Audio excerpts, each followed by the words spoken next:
Melanie from jarofthreads.com. I'm back today with the scrapbook, traditional 12 by 12 scrapbook layout. And I'm very excited about showing you this one actually. It might be my favorite layout ever. Anyway, here I've cut down a piece of cardstock to be about 11.5 by 11.5 square, and I've traced diagonal and I'm doing a square, and I'm making sure my square is the width of my square is 4 inch. My diamond, if you want, is the width of it is 4 inches, because I want to put my picture behind it. And now you can see that I'm going to I traced a smaller square inside, and I'm going to cut that out with my craft knife. Now, if you've got a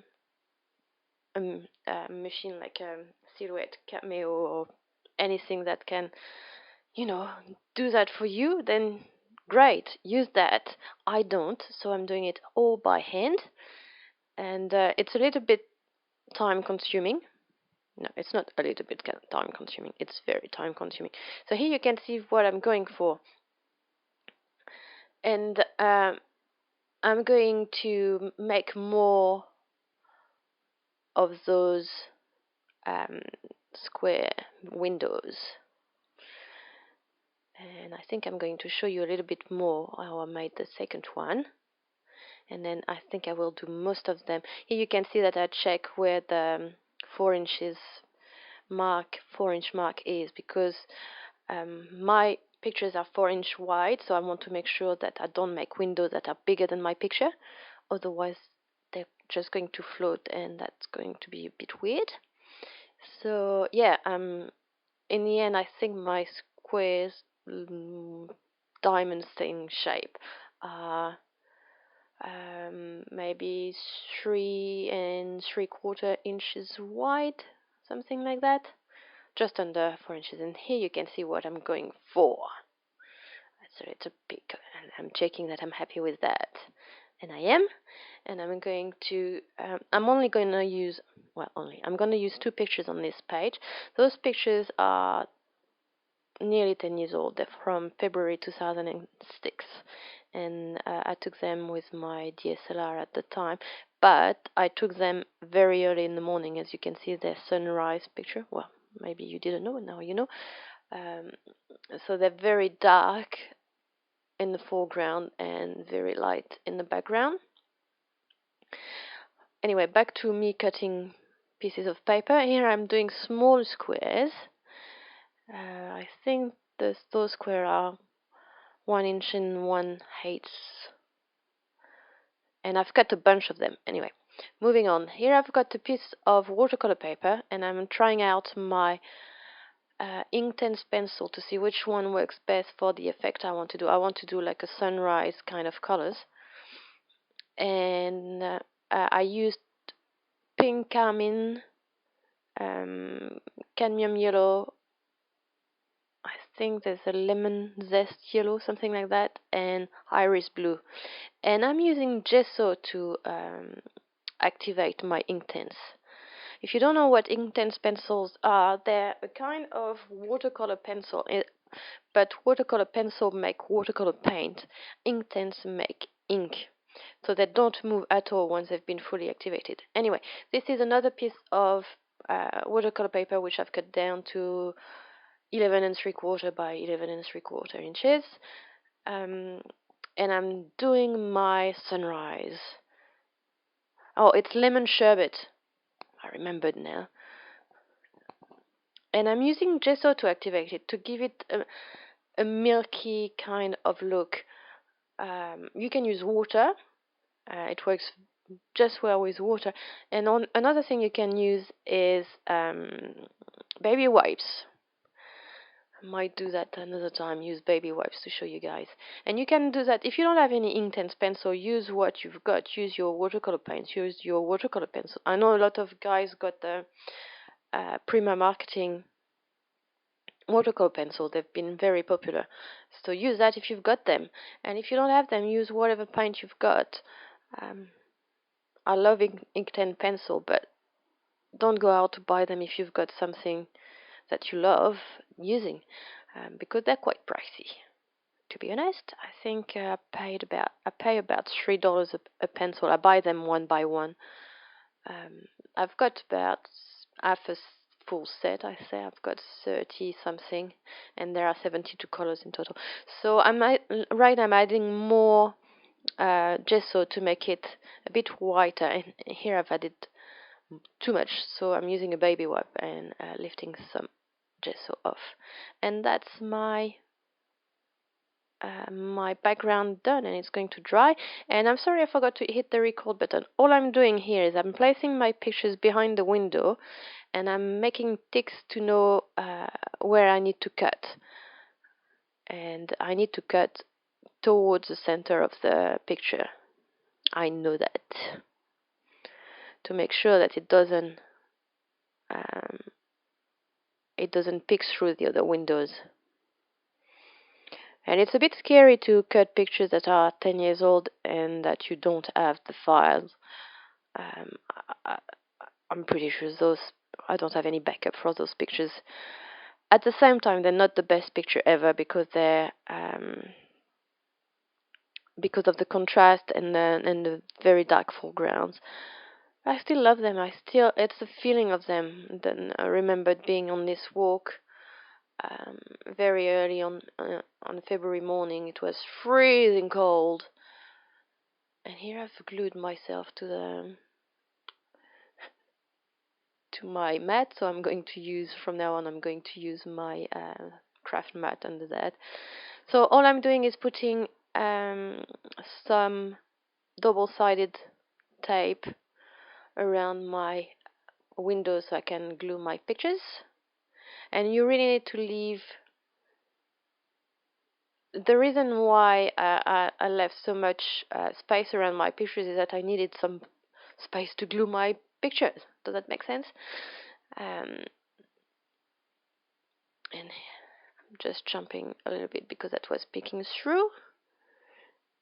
And that's it. And I knew that I needed to cut down my watercolor background to be a bit smaller. I think I chopped off half an inch on maybe 3/4 of an inch on two sides because it was a bit big, and this way I could center it exactly the way I wanted. So what I did is trace around my watercolor background on the back of my my foreground. and then I put a load of score tape. And sorry, I've been jumping all around the place. I think I must have forgot to hit the record button, also you might be a bit bored watching me do that. And here I'm going to trim it down a little bit because it's not quite centered, and also I want to show quite a bit of the background. And this is Create Paper Craft Market, and I think this one is called Handpainted. It's a beautiful paper, but I also know I will never use it as a background because it's very busy. And the colors were just about right. There's a green in there that's quite tealish, which wasn't in my picture on my background too much. That being said, when the yellow and the blue mixed together on my background, on my watercolor background, it was quite green, so it's not too wrong. And I also know that I'm going to bring back those colors in my embellishments, so I'm not too worried if it's not in my pictures on my background, because I'm going to make it work. And so now I'm gluing that, and for once I managed to glue it, centered first time around, not having to peel off anything. And yeah, and then I'm going to take like a 2 days or 3 days break because that was the weekend and I can't do anything on the weekend. And now I'm going to take care of my title. Now, I could have gone out and buy some perfect stickers and stuff, or I could use my small collection of Copic to color the stickers that I've got that I'm happy to use on this project. And color them the color I want, which I did.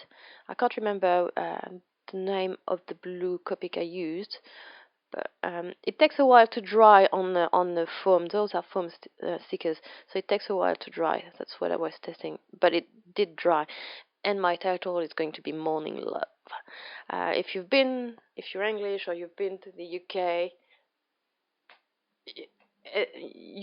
you've heard people calling each other love, and I know it's more of a northern thing, but even if in London you find delivery men or post office people or whatever calling you love,